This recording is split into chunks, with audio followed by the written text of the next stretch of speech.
Herzlich willkommen. Mein Name ist Matthias Theiss. Ich bin Gemeindeleiter hier in Zürich. Und danke vielmals, dass du eingeschaltet hast. Wir haben ein grosses Gebet und ein Anliegen als Kirche für dich, dass du durch diese Message Gott besser kennenlernen darfst.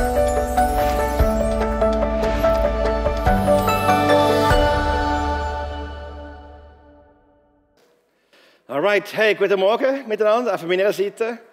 Herzlich willkommen zum 11.11 Gottesdienst. Für mich ein bisschen ungewohnt, aber es ist mal schön, am Morgen ein bisschen Tau sehen und was am Morgen so aussieht. Hey, Frieden, was für ein Thema.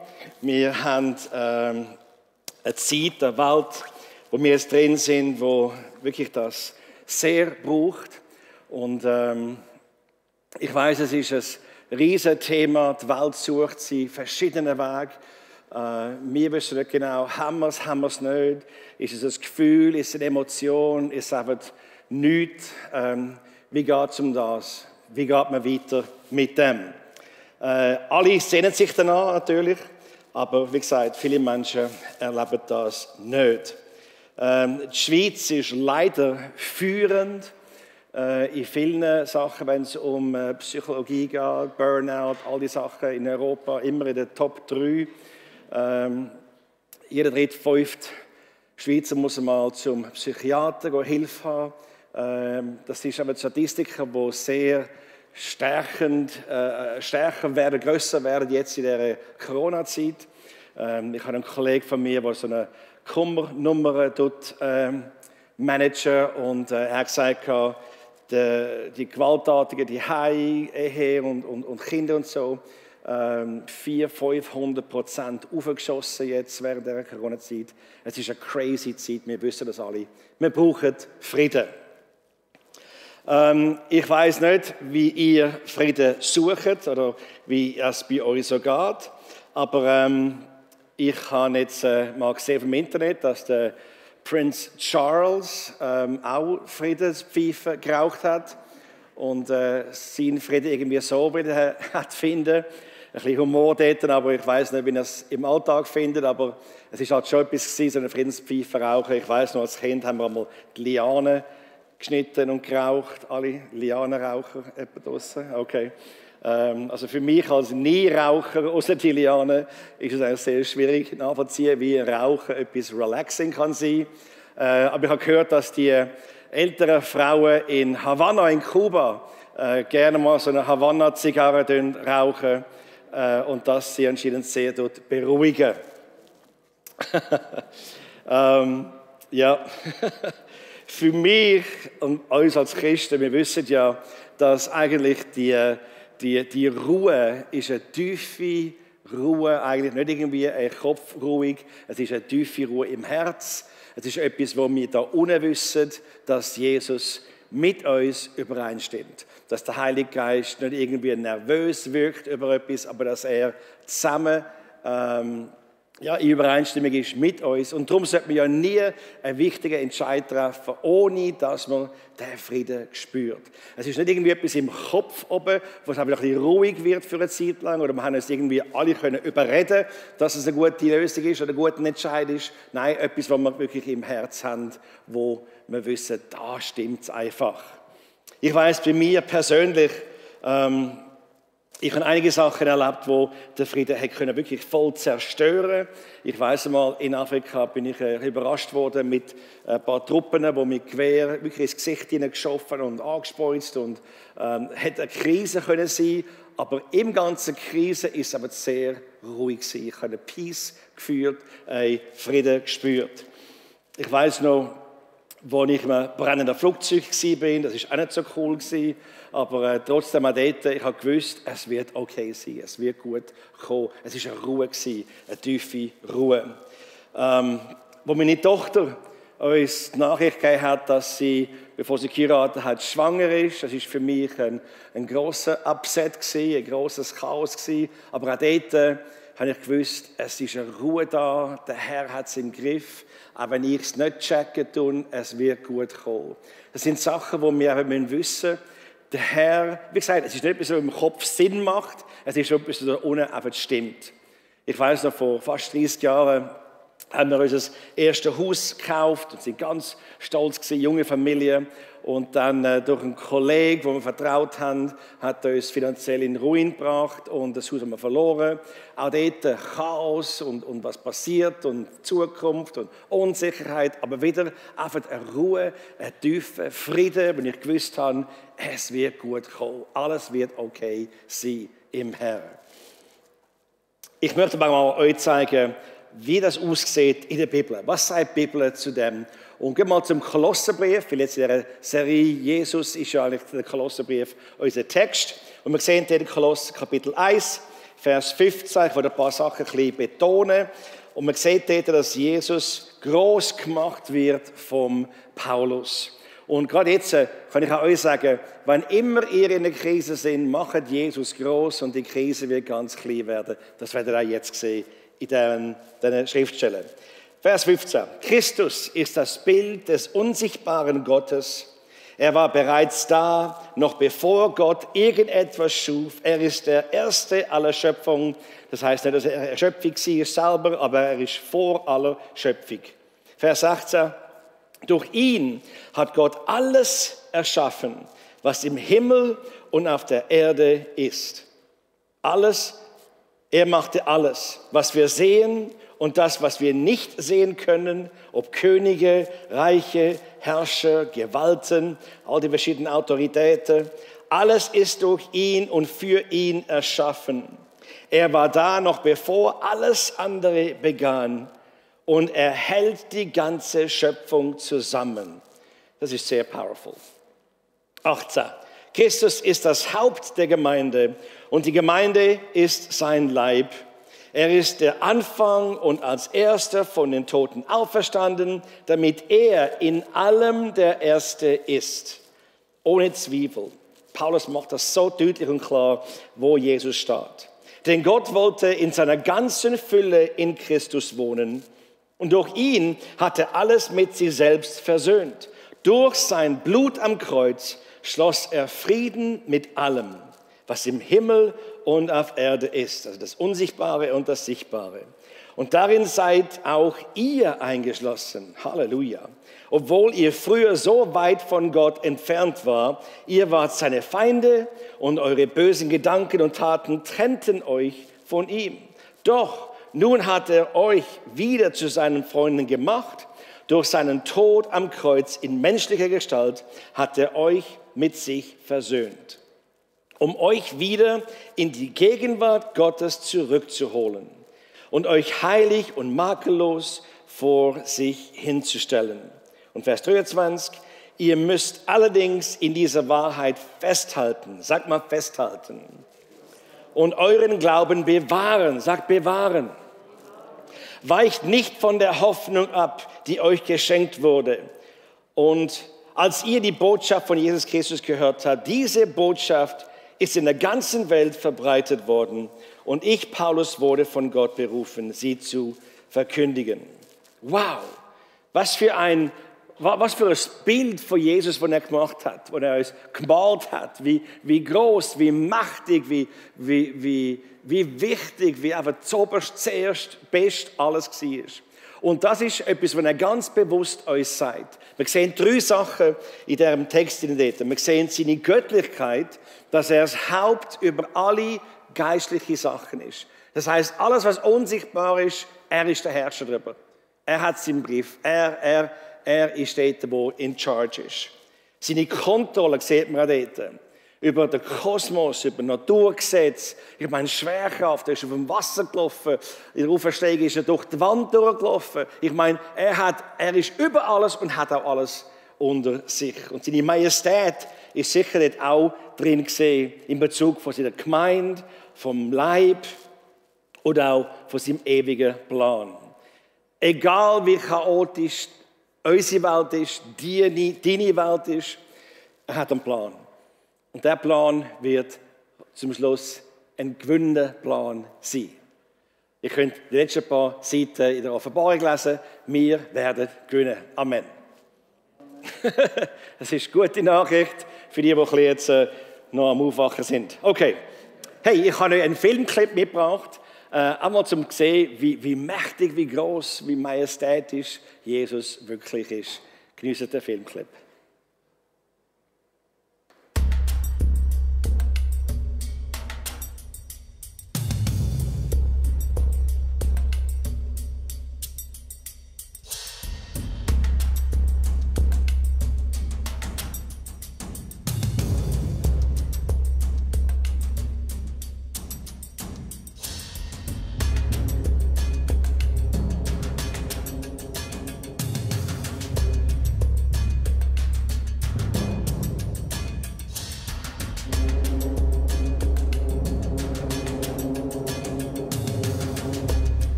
Wow, wie gewaltig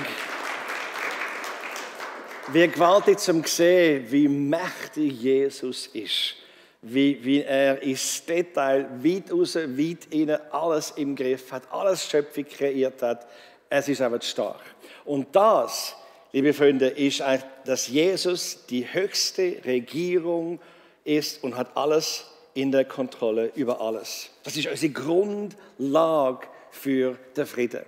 Das heißt, wenn wir das können wirklich greifen und sehen, hey, das ist mein Jesus und er wohnt in meinem Herz. Und durch den Heiligen Geist habe ich alles, was er ist, in mir und er ist durch mich und ich in ihm. Wir sind eins. Das ist ein Friede, der da kommt, der nicht irgendwie im Kopf aber Sinn macht, aber da unten stimmt es. Da unten hat es eine Übereinstimmung, die stark ist und die gewaltig ist. Jesaja 26 und Vers 3 sagt dort, dass die mit einem festen Sinn umgibt, er Frieden, weil sie ihr Vertrauen auf ihn setzen tun. Also was ist Frieden? Besser gefragt, wer ist Frieden? Weil Jesus ist ja eigentlich unser Frieden. Er ist der Friedensfürst. Jesaja 9 und Vers 5 heißt er, der wunderbare Ratgeber, er ist starker Gott, ewiger Vater, der Friedensfürst. Das heißt, Friede ist nicht Abwesenheit von Chaos, aber Friede ist Präsenz von Jesus. Es ist nicht, dass wir alles müssen zum Weg ausschaffen, der ein bisschen chaotisch ist und dann haben wir Frieden. Nein, wir können in der Mitte des Chaos können wir einen Frieden haben. Aussen uns herum wird es eigentlich nie friedlich sein. Sehr, sehr selten. Aber innen, das ist ein Frieden, der bleibt. Ein Frieden, wo wir wirklich darauf auch können uns verlassen können. In den Zeiten von Jesaja, wo er gesagt hat, Friedefürst. Also ein Fürst ist eigentlich wie so ein Prinz, weil eine Gruppe von Leuten bewegt hat, die Regierung, Herrschaft hat. Und die haben gewusst, dass auch in diesen Zeiten, wo Chaos war, dass Jesus, der Friedefürst, dass er auch einer ist, wo die Menschen, wir und euch alle zusammen, dann kann der Frieden führen mit denen oder in Frieden führen, was er dann auch gemacht hat am Kreuz.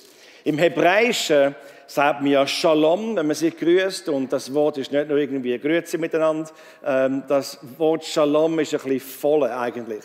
Es hat einige Bedeutungen drin, was ich wunderschön finde. Und unter anderem heißt das eben auch Sicherheit, Gesundheit, Ganzheitlichkeit, Gunst, Wohlstand und andere Sachen. Also wenn man dort Shalom einander grüßt, dann spricht man das eigentlich aus übereinander und wünscht sich das auch für die andere Person. Finde ich noch ganz cool.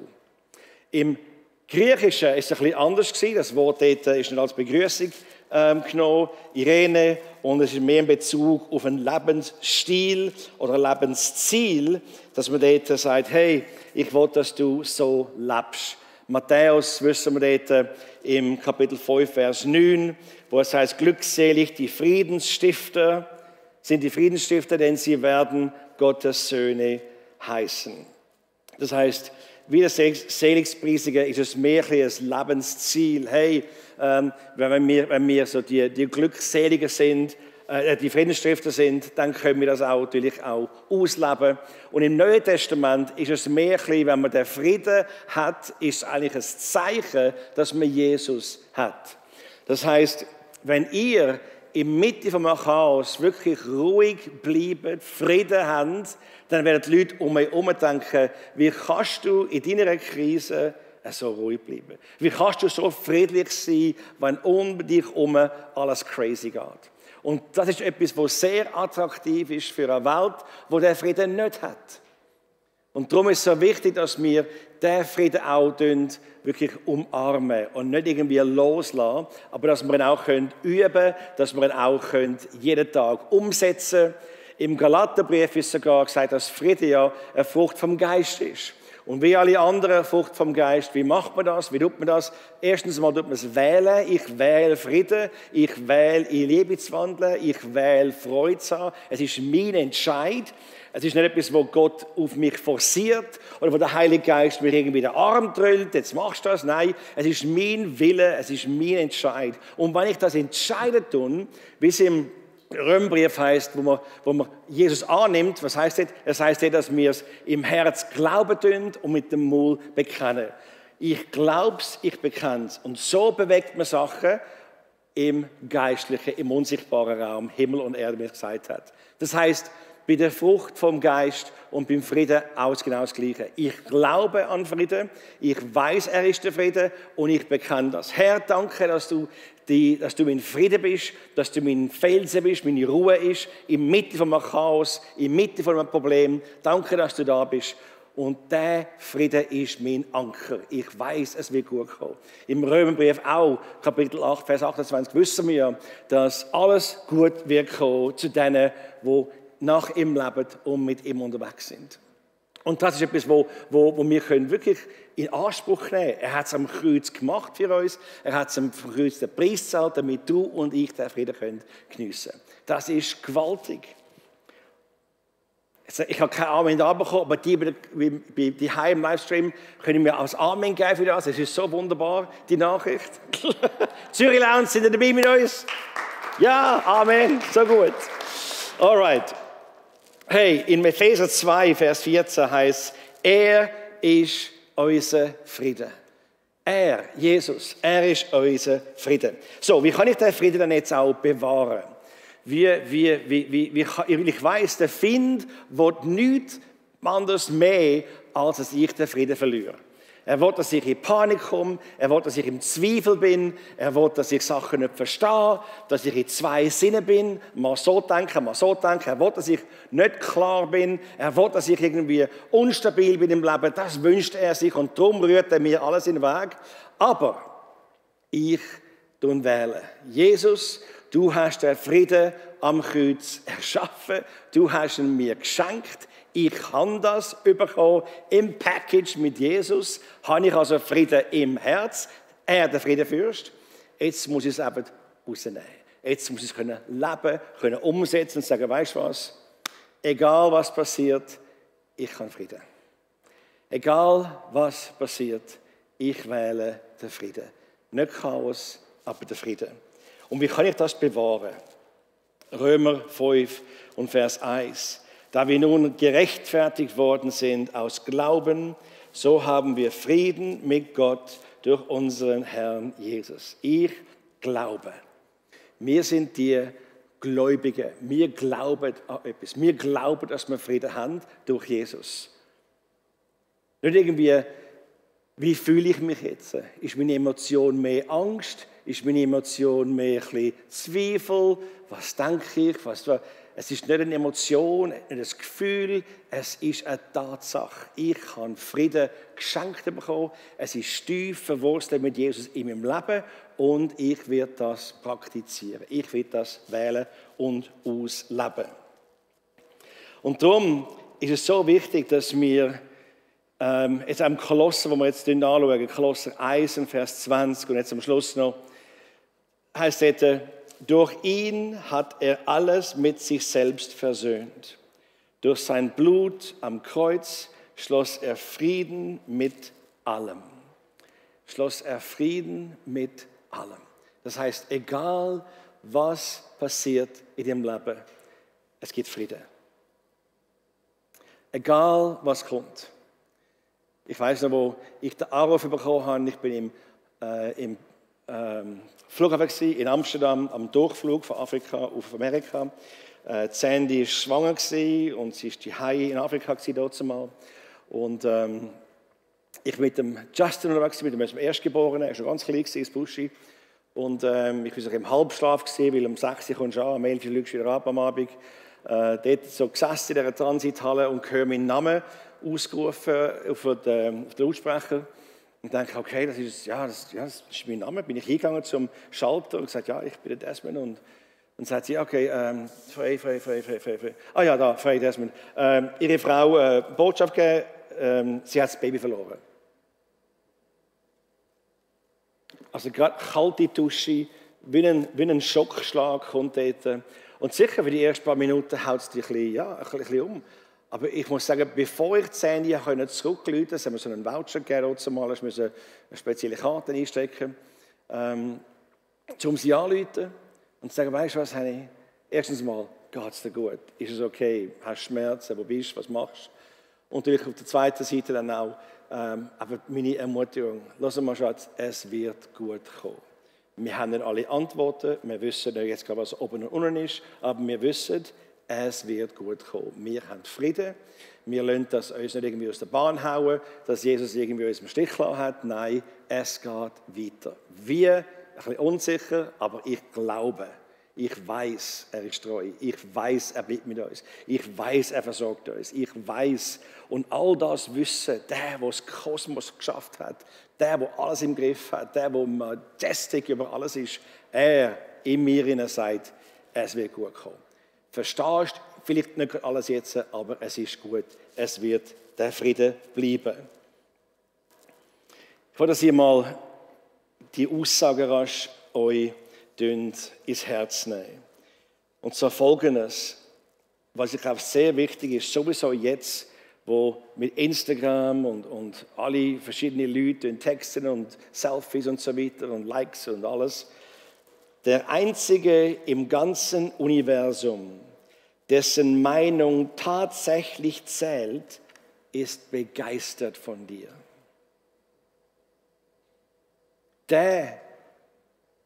wo seine Meinung, wo das ganze Universum seine Meinung ist die zählt. Und die Meinung von ihm ist, dass er begeistert ist über dich. Er freut sich über dich. Also egal, ob es dein Freund oder Freundin etwas nicht geliked hat, kommt nicht darauf an. Was darauf ankommt, ist er, Jesus, König von Königen, er ist begeistert über dich. Es wird Gott nie langweilig sein, mit dir unterwegs zu sein. Es ist ihm nie langweilig zu sagen, hey, nein, schon wieder Desmond, wirklich? Nein, er ist begeistert, es ist ihm nicht langweilig mit mir oder mit dir. Und am Schluss steht er wird nie den Prozess mit deiner geistlichen Entwicklung aufgeben. Wir sind alle auf einer geistlichen Reise, jeder von uns. Und dort müssen wir uns auch nicht vergleichen, weil es kommt ganz darauf an, wo sind wir aufgewachsen, was für ein Zuhause haben wir gehabt, Sport im Leben, früh im Leben, Jesus sagt, alles kommt. Man kann es eben nicht vergleichen in dem Sinn. Aber das Wichtige ist, dass wir wissen, er ist immer mit uns dabei. Amen. Und das gibt uns den Frieden. Ich weiß nicht, wo du jetzt heute bist und was du für eine Krise oder was du für eine Situation vor dir hast, wo wirklich dort rütteln und schütteln an deinem Leben und dich zur Bahn rausbringen. Aber ich weiß, dass du einen Entscheid hast. Und der Entscheid ist, entweder kannst du der Krise nachgehen und dort einfach sagen, okay, ich fühle mich jetzt nach dem. Oder du kannst sagen, nein, ich bin nicht bewegt von Gefühl. Ich bin bewegt von Gottes Verheißung und von seinem Wort. Was mein Tag bestimmt, ist nicht, wenn ich mich fühle am Morgen, aber was Gottes Wort sagt. Es gibt Morgen, wo ich vielleicht das Gefühl nicht habe, dass Sandy gerade die schönste Frau der Welt ist. Wenn ich jetzt überall schaue, ganz am Morgen, früh, als erstes Bild. Aber ich weiß, man kann nicht nach Gefühl. Für mich ist sie die schönste Frau. Seht ihr das? Es geht nicht nach Gefühl. Wenn ihr irgendwie einen schlechten Tag habt beim Arbeitsplatz oder den Job verloren oder was auch immer, oder nicht genau wissen, wie können alle Rechnungen begleichen, jetzt, wenn ihr keinen Job habt, oder was auch immer passiert ist, jemand ist krank mit Corona, der Frieden muss gewählt werden. Ich möchte sagen, nein, ich behalte den Frieden. Der Friede für mich ist Jesus. Der Friede für mich ist, wo mein Anker ist. Es wird gut kommen. Und darum habe ich auch Freude an ihm. Und darum weiß ich auch, er wird mich nie verlassen. Und der Friede wird mich nie verlassen. Seine Freude wird mich nie verlassen. Warum? Weil er ist der Friedensfürst. Aber er ist ein Gentleman. Er tut es nicht groß wie rein Ellbögeln. So, jetzt haben wir Frieden. Nein. Der Frieden kommt wie so ein Nebel. Einfach langsam kommt er rein. Und ich weiß, danke Jesus für deine Gegenwart. Danke Jesus. Dass egal was vor mir steht, egal was die Situation ist, du bist mein Herr. Du bist Jesus. Du hast alles im Griff. Du hast das Universum geschaffen. Du hast mit dem Finger die Sterne ins Universum gesetzt. Und du wohnst und lebst in mir. Und ich bin wichtig für dich. Und du hast mich geliebt, wenn ich dich noch gar nicht gekannt habe. Herr, danke. Danke. Seht ihr, das ist jetzt eine Ruhe, die kommt. Das ist ein tiefer Frieden, der da ist. Und das finde ich etwas, wo ich weiss, die Welt sehnt sich danach. Die Welt hat das nicht. Die kennen das nicht. Das ist eines der grössten Zeichen, die ihr geben könnt in der Welt. Was Jesus für uns bedeutet. Dann wir auch beten. Vater, im Namen Jesus danke ich dir für dieses Wort, das so deutlich und klar auch zeigt, wer du bist und was du bist. Und der Frieden, den du uns geschenkt hast am Kreuz. Und die jetzt auch die Hause, wenn du am Schauen bist. Vielleicht kennst du Jesus nicht, vielleicht hast du wirklich Chaos in deinem Leben. Und du brauchst dringend Frieden. Und ich lade dir jetzt ein, sprich das Gebet nach mir. Es wird dir helfen, den Friedenfürst, Jesus, in dein Leben hineinzubringen. Und von innen her dann kommt er und bringt dir den Frieden. Und wenn du in der Zürich-Laune bist oder wenn du da bist und du willst Jesus kennenlernen, bitte sprich das Gebet nach mir. Wir doch alle miteinander beten und denen helfen, die zum ersten Mal beten heute. Vater im Himmel, danke für deinen Sohn Jesus. Danke, Jesus, dass du auf die Welt gekommen bist. Und du hast ein sündenloses Leben gelebt. Du bist ans Kreuz gegangen und hast für meine Sünden gezahlt. Du hast dein Leben gegeben für mich. Heute gebe ich mein Leben dir. Komm in mein Herz. Ich will den Frieden spüren und wissen und kennen. In Jesu Namen. Amen. Amen. Hey, wenn wir ihnen einen Applaus geben, was zum ersten Mal gebeten haben. So schön. Wir gehen noch rasch in eine Lobpreiszeit rein und dann gibt es ein bisschen mehr Ankündigungen. Hey, danke vielmals fürs Zuhören, nicht nur mit den Ohren, aber auch das Empfangen, was Jesus in dir machen mit dem Frieden. Vielen Dank, bist du dabei gewesen. Wir hoffen, dass die Message dazu beitragen durfte, dass du Jesus besser kennengelernt hast. Übrigens, wir würden uns freuen, von dir zu hören. Über unsere Website kannst du gerne mit uns Kontakt aufnehmen. Wenn du spürst, dass so Botschaften ein Segen sind für andere oder du uns möchtest unterstützen, dann bete doch für uns. Und du darfst gerne auch spenden. Wir haben verschiedene Möglichkeiten über SMS, über Twint oder natürlich auch über das gute alte Online-Banking. Vielen, vielen Dank für das, was du tust, damit wir den Dienst weiter tun zum Segen von vielen Menschen. Danke nochmal, du bist heute dabei gewesen. Gottes reicher Segen mit dir.